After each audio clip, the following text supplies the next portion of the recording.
Clear to engage. Time on target. 5 mics. Out.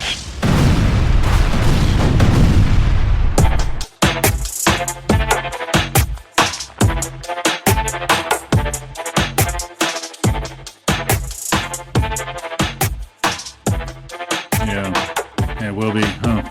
Well, hey, speaking of statewide stuff, John, we just had Will Lathrop on talking the Attorney General's case. Yeah, so we were, and turnouts was a big part of the discussion. So that's why we have John back on. Sure. Having John Horvick back on. Reagan probably knows more about your resume. I just know that you were great last time, one of our most downloaded pods. So oh wow, that's nice it was fun to have you back on and really talk about turnout, because it seems to be the conversation of the campaign right now. Seems to be voter turnout. Wouldn't you say that seems to be where we're at?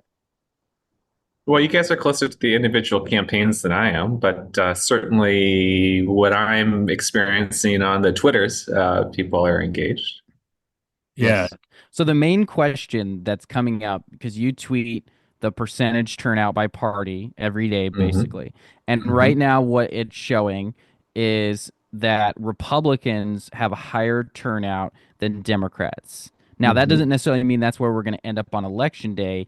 But right now, to me, and I don't have the amazing memory, but that is not historically what has happened. Historically, a lot of regions, Republicans are the late ballots. So is that a trend that you're seeing that's shifting, where Republicans are voting, or are Republicans voting at normal rates and Democrats are voting at slightly lower rates at this point?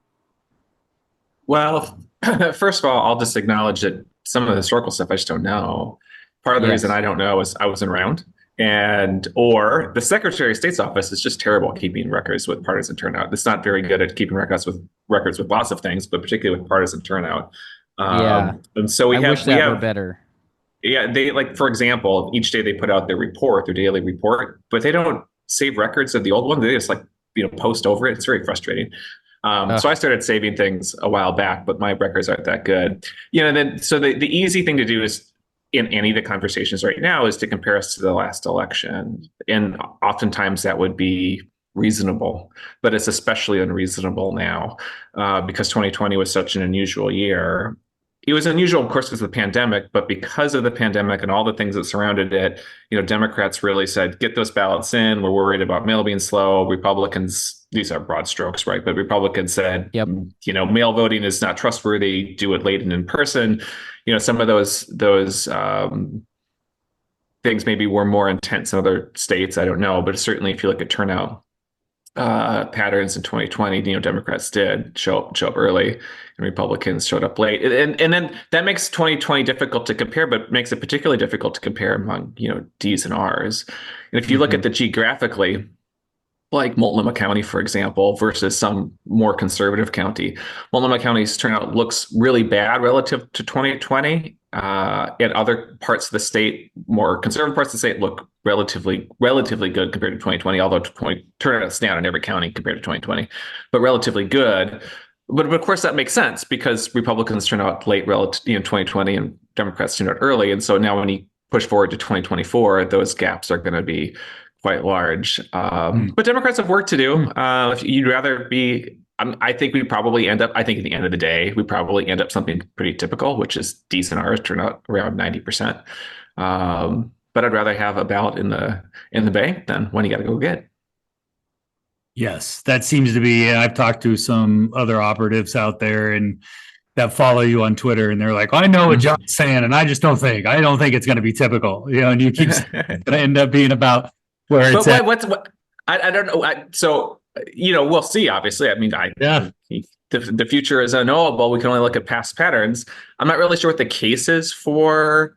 I'm not sure what the case is as we sit here on October 31st for why it's going to be wildly different than historical trends. And by the way, the other factor, think about is in 2016, of course, we changed the base because we had automatic voter registration. And so now there's a lot more eligible voters. But if you look at eligible voter turnout, it looks very normal. There's nothing unusual about it at all. And that's just another complicating factor as we try to make these comparisons to the past. Yeah. But I do see some folks who respond to me, and it's, you know, in a different circumstance, the sorts of people who respond would be the reverse. But, you know, very excited Republicans and Trump supporters that just think, oh, of course turnout among Democrats is low. Harris is awful, and you couldn't possibly be excited to vote for her. And I promise you, if you live in inner Northeast Portland like I do, that is a misreading of where partisan Democrats are at. Mm. I think it's going to end up being a little bit more normal. I was just looking at some numbers here, so I think you're right. The one weird factor, I think, is just what I'm hearing, and I have a race in Multnomah County, the Senate district race there that we're working on in Love against Senator Chris Gorsuch. So sure. But what we're hearing at the doors is people are so disenfranchised with the ranked choice ballots and the process they have if they're in the city of Portland that we literally had people on the doors last Saturday. Why they said they just threw it all away because it was just so annoying. Like having to have no idea what they're doing. They don't know who any of these people are, and they literally just threw their ballots away. So I gotta say, like, I mean, I'm sure that happened. I'm sure you knocked on someone's door. Somebody who really threw their ballot away. What were the odds that person was going to actually cast their ballot anyway? And I suspect that person was unlikely to vote anyway. That a person out there is so mad about Portland's ranked choice voting for a city council election that they're not going to vote in the presidential race. Like, that person was an unlikely voter. Well, it's wishful thinking on my part. I mean, I'm trying to win a race in Multnomah County here, John. I mean, it's not easy. I will say you've taken a race that probably takes a half page and turned it into a full page. I mean, it is some extra work. I think. It is. I had a buddy text me and said, I'm putting money on the first 6 names because nobody knows who any of these people are, right? So, yeah. So I've done some, in my neighborhood, I've done some sort of ballot nights where people can come and ask questions and don't try to push people towards one thing or the other, but just try to help them understand what the heck they're voting on. But really in Portland and Bryan, to your point, people are confused. Absolutely, people are confused about how to vote. You know, do I have to rank all 6? Is the most common question I get. Will my ballot be thrown out? If not, you know, can I rank somebody more than once? You know, can I rank someone number 1 or 2 people more than once? And I do think that there is an especially large burden for Portland voters. That said, you know, turnout's pretty crappy right now, relatively speaking, in Clackamas County. And, you know, I mean, there's a tiny sliver of Portland in Clackamas County, but basically Clackamas County, that explanation doesn't hold there. But I do think in Portland, it's harder to vote this election for sure. And if people end up taking more time to do it, then that would be reasonable. And I suppose if somebody takes too much time, the clock eventually runs out. But if you just look at turnout's driven by top of the ticket stuff. It's not driven by down ballot stuff. Yeah. Do you think then in that case, in that theory, that maybe people are taking longer, that we're now gonna, because we have really more ballots kind of trickle in the 7 days 2 years ago, right? When we had 4 days for the mail-in. Do you see that number probably going to tick up a lot more? Yeah, it's a good question. If I had to guess right now, I'd say it would. That'd be my guess. I think 2 factors. 1, people probably taking more time to fill out these ballots because it is harder to fill out. Yeah. And 2, I think that the pressure to vote early is diminished, particularly among kind of folks from the left. And so they probably feel a little more confident sending those ballots in a little bit later than they did certainly 4 years ago, but perhaps 2 years ago too. So that'd be my guess. I mean, obviously we'll see, but that would be my guess. I'd agree with that, Bryan. I will say, you talk about voter behavior, and I would say as it becomes more established that you can drop your ballot in the mail and get it postmarked on election day, even though when your ballot's going to get postmarked is still tricky. I wouldn't drop it at a mailbox at 8 p.m. on election day. That's probably not going to work. But as people get used to that being consistent, most people, including myself, are going to turn their ballots in at the last possible minute. It's just, we're going to wait for the deadline. It's just a human style behavior for a lot of people. My ballot's filled out. It's done. I didn't do it immediately, but it just sits by the door so I can get the increasingly lower amounts of mail I get in the non-competitive territory I am in Right. Lynn County. But I still want to get, the maximum amount of voter contact just to see what's going on. But Sure. I'm weird like that. Everyone else is posting on Facebook. Please, please, please, please make the mail and the text messages and the calls stop. Oh gosh, right. I keep yes. I was going to tell a story about the calls I keep getting, and it's like, oh, I've just stop already. Yeah, I think that's right. I mean, most people, I'd say most. What do I know about how exactly the number of people who file their taxes on April 15th? But a lot of folks file their taxes on April 15th, Yeah. and there's you can do it a lot earlier than that, but there is a natural tendency to wait to the last minute. October 15th for me. I usually file an extension and then there you go. See, even more to the point. Yeah. Well, and I think too, crazy. The non-voters. not just with the deadline, but also you look at, oh, my brain just went blank. I had something I was going to say and it just disappeared. On the non-voters, I was going to say, because like Vicky, she's still representative, has her ballot. It's sitting on her desk over here. Mm-hmm. And I turn mine in, right? Because here I am. I harp on people, turn your ballot in, because it just costs my campaigns more money to text you and to call you and to tell you, because I think from what we're hearing on the doors is most people, and on the phones, most people are saying, I've already voted. I just haven't turned my ballot in. Yeah, that'd be me too. So I'm not sure when this is going to post, but we're sitting here on October 31st. I filled out my ballot probably a week ago, and I just, no reason. I'm not even like whether I get the mail or not, it's kind of immaterial to me. My partner hasn't turned in her ballot yet, so the household's still going to get stuff. But I don't know, just haven't done it. Yeah, it seems odd, and that seems to be you're right, because that idea, like hers, has been sitting there, and we're only 3 blocks from the county courthouse, so we can walk over and drop it off. And I just happened to drop mine, and I didn't grab hers. And I said, "Are you going to take it in?" And she's like, "Yeah, I'll get to it." Like, I just think that's probably pervasive, right? Most people have filled it out. They don't really. She doesn't want to put it in the mail because we've seen all the problems we've had with the post office.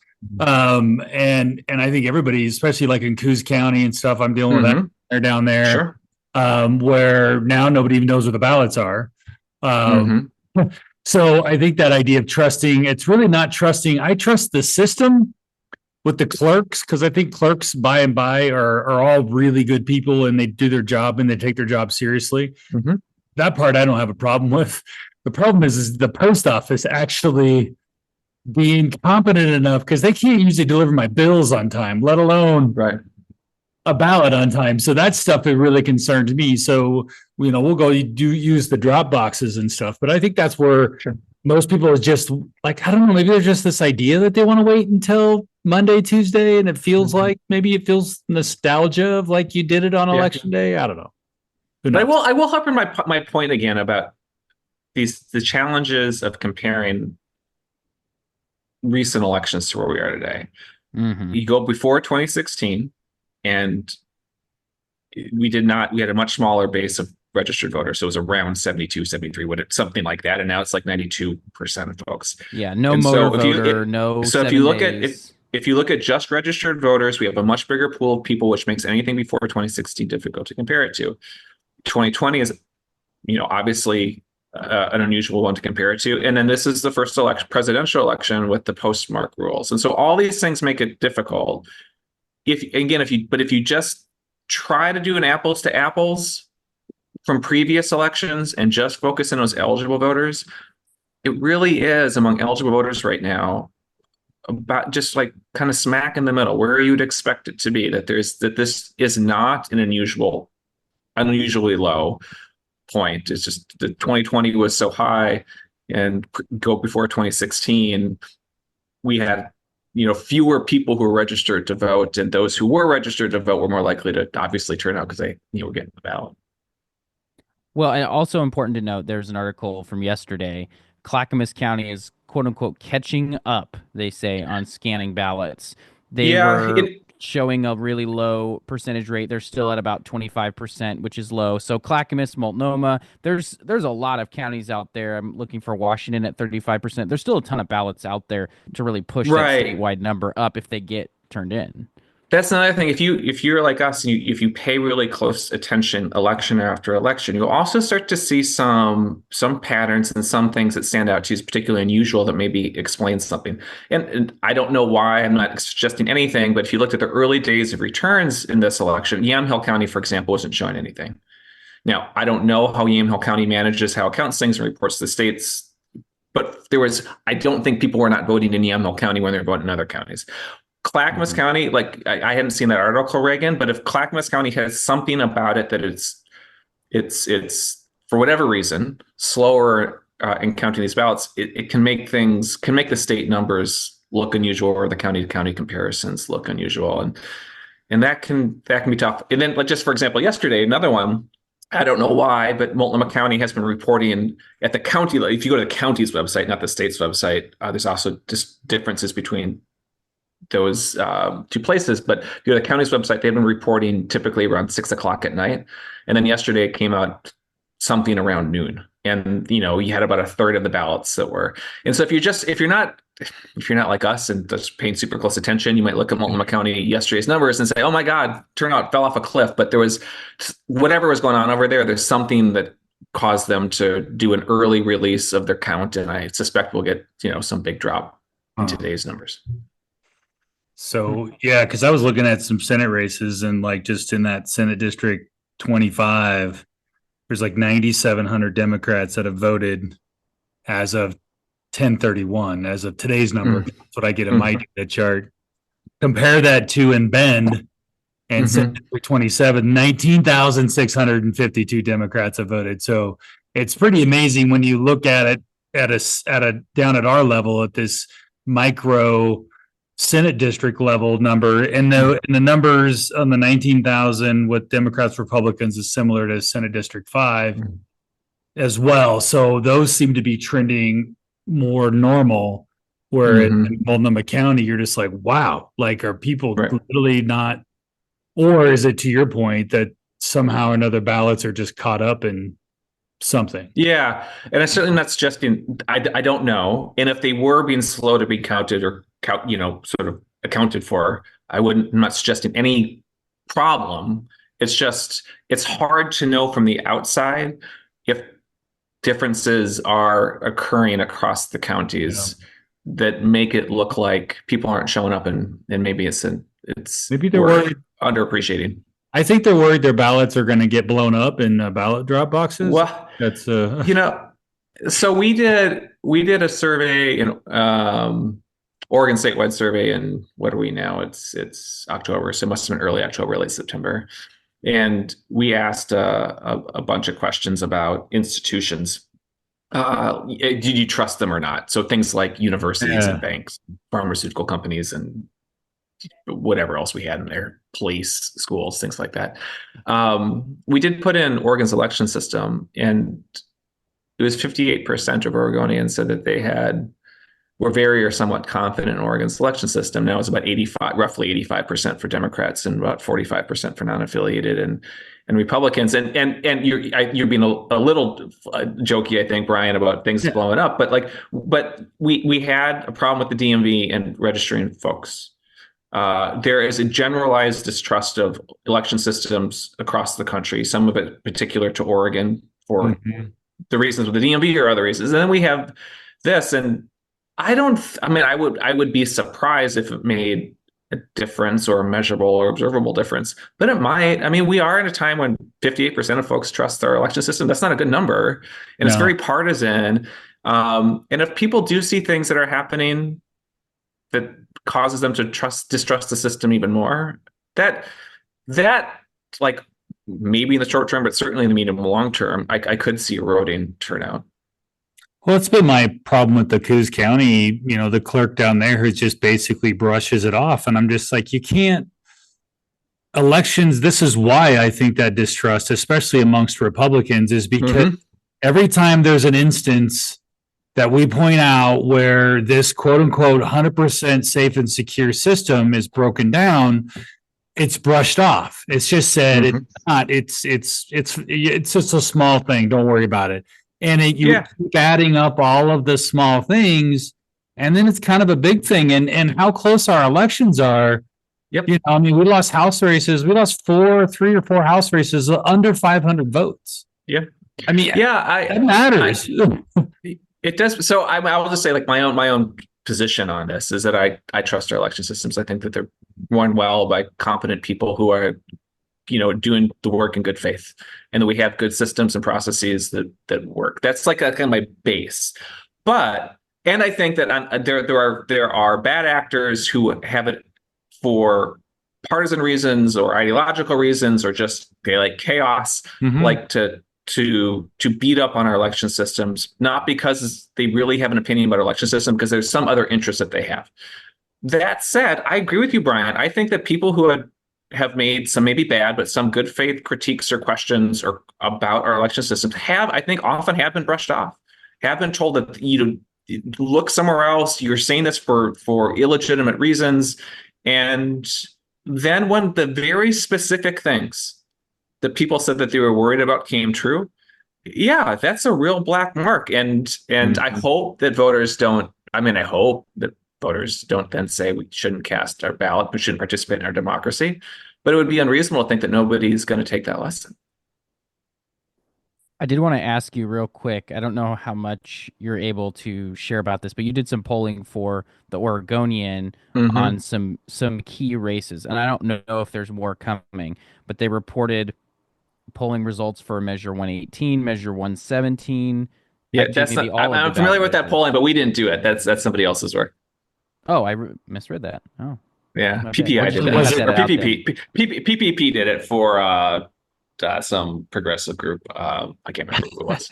The Libs did this polling? Well, it's the Oregonian. What do you want?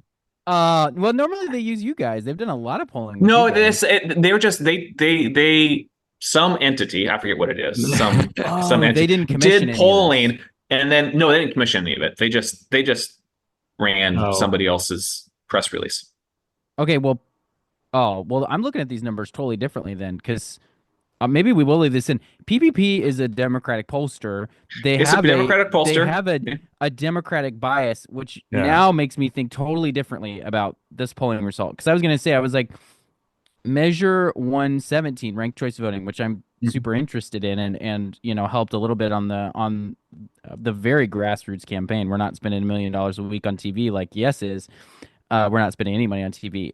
Shows it as 41-40, and assuming that the liberal bias is a little bit in favor of Yes, I would put Measure 117 in some serious jeopardy just based on that number. I mean, being up +1, not near 50%, even close. With the late breakers, I think, they're going to do some spending, but I don't think the late breakers are going to go really heavy for the Yes side. I think that one's going to be a squeaker if they're going to get it through. And otherwise, it's going to go down by a couple points at least. Well, since you guys are called the crosstabs, a little bit of just kind of mechanics of how PPP works, at least as much as you can tell by what they say.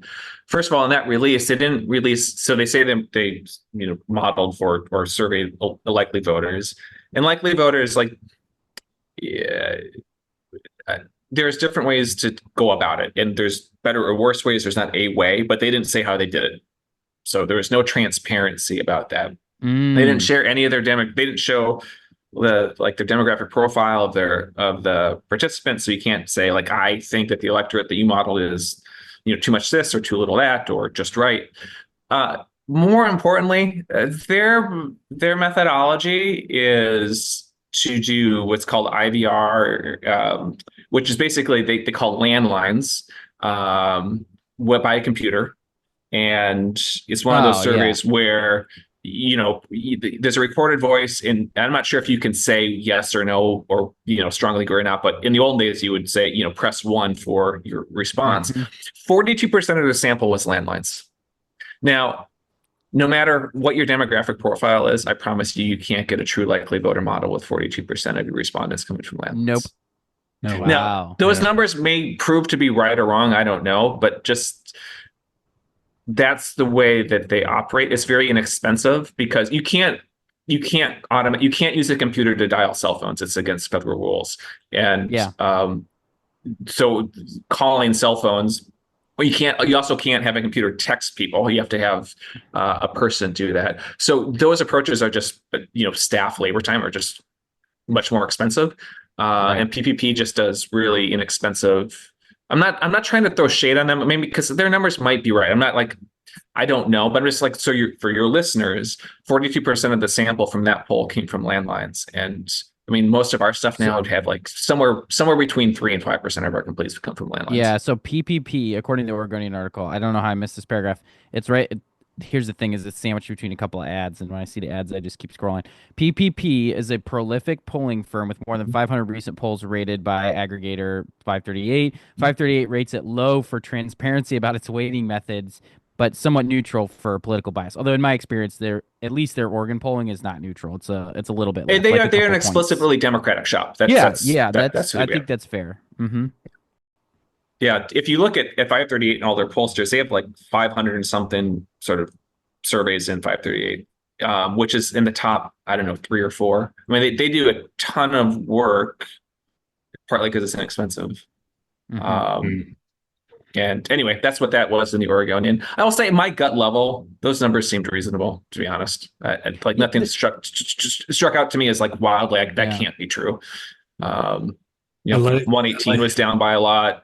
Ranked choice voting was close. I'm not sure if it's 40-40 or 45-55, but I kind of feel like that's like in the range of what seems possible.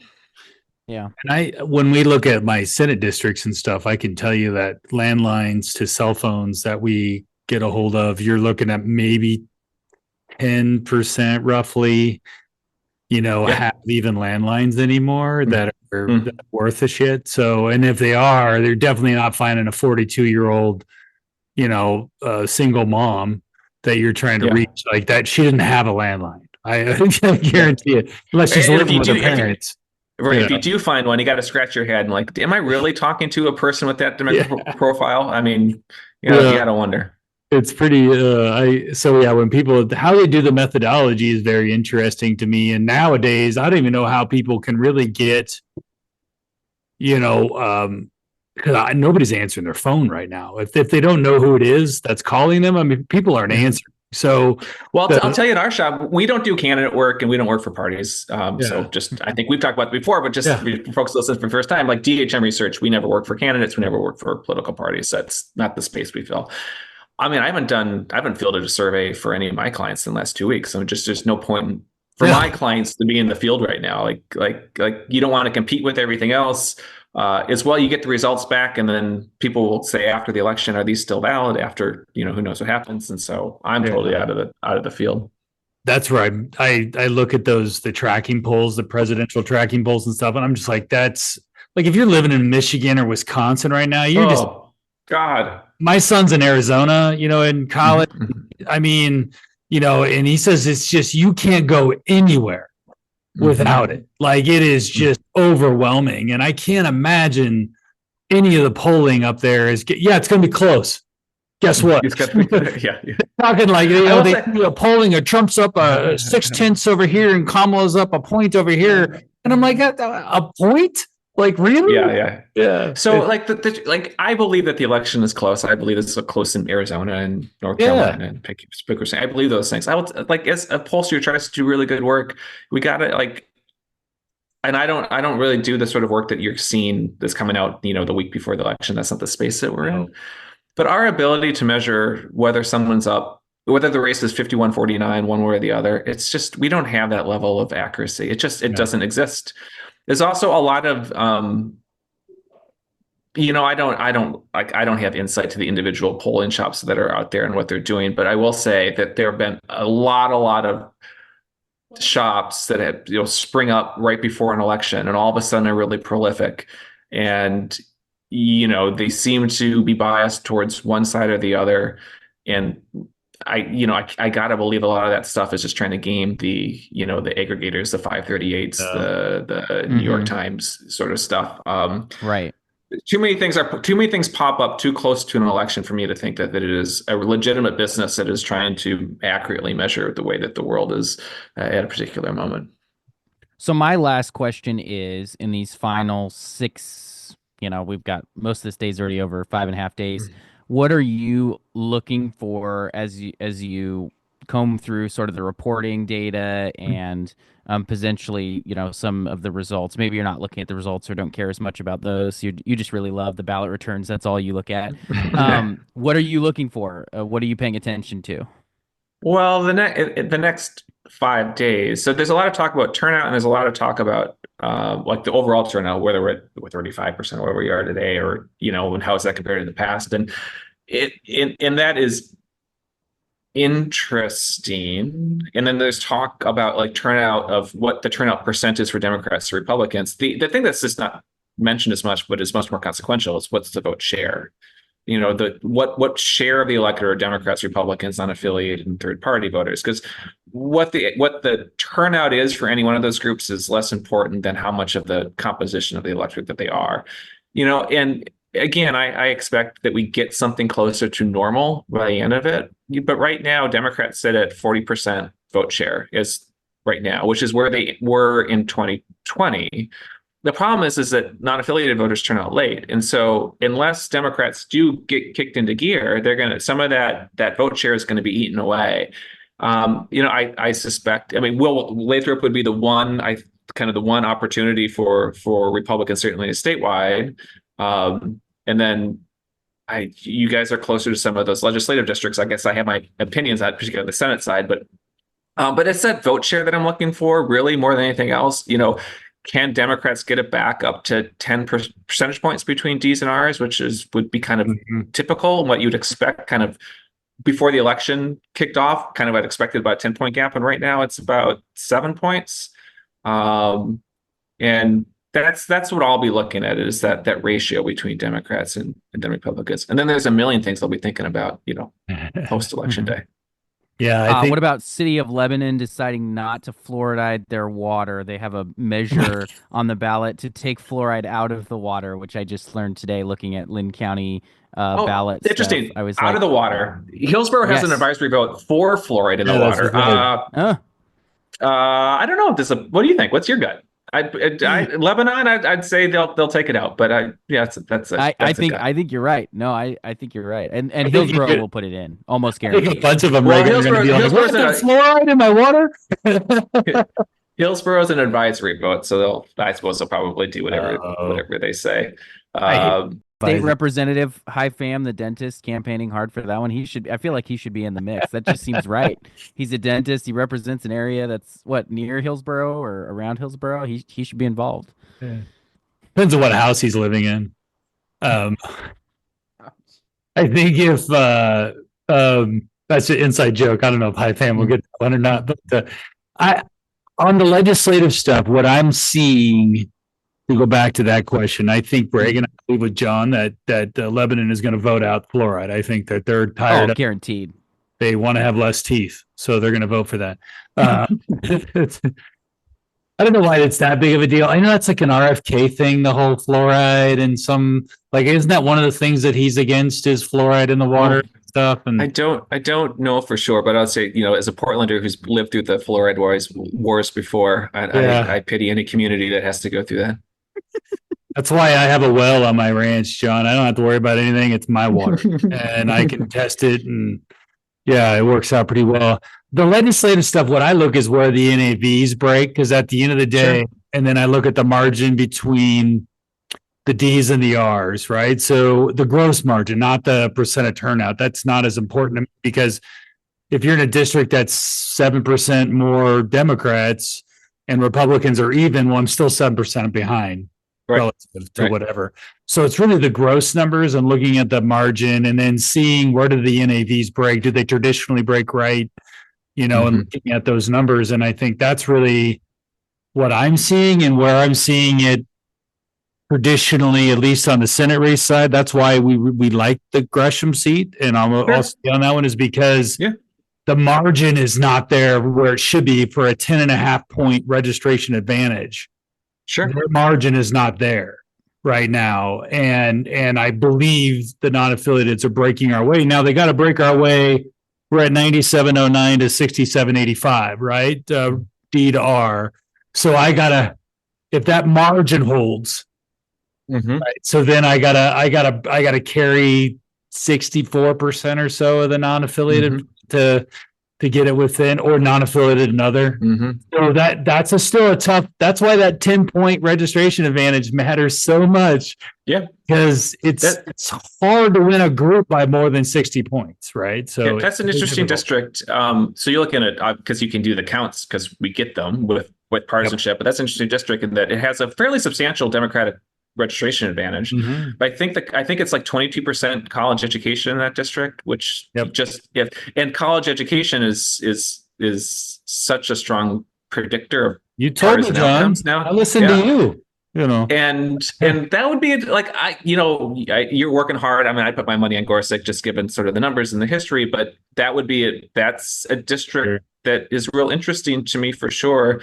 In the same way that the Kramer district there down in Woodburn, I think it has the highest percentage of folks of color and the lowest percentage of folks with college degree. Yeah, sort of being pulled in two different directions on those demographics. So like those are two races I'm paying a lot of attention to, not so much because of like the party power in the legislature, but just the kind of the dynamics, those big forces that we're seeing. Yeah, they're unique in a way that makes them competitive, right? So I think that I think I looked at 22 and the voter turnout amongst the D's and R's was almost equal, like gross voter turnout. Oh, so, Interesting. And I think it breaks right. So I think Kramer wins probably by 7 or 8 points. I think at the end of the day, which would be crazy knowing that it's a 7%. I will say, Bryan, I think 7 is high. I think it's going to be under. I think it'll be under 5, but that's a pretty comfortable margin in a close district like that. But that's just me. 7 seems like a high number. All right. I'm going high. I'm going high. We're going to see. All right. Go high. Go high. I would take the other side of that and say in like a Kevin Mannix race, for instance, who's in 21, which is, I think that's going to be closer than people really think. I think that one's 2 points. Yeah, I think Kevin still wins, but I think that one's actually going to be a little bit closer, just given the demographics and what I saw last cycle with that seat, and as well even Cyrus Javity on the coast. The only reason why I give him advantages over there is I go back to your voter education percentage over there is pretty low, and they do like Trump generally. Yeah, and you can just the trend in that part of the state is just the momentum there is towards Republicans for sure. Yep.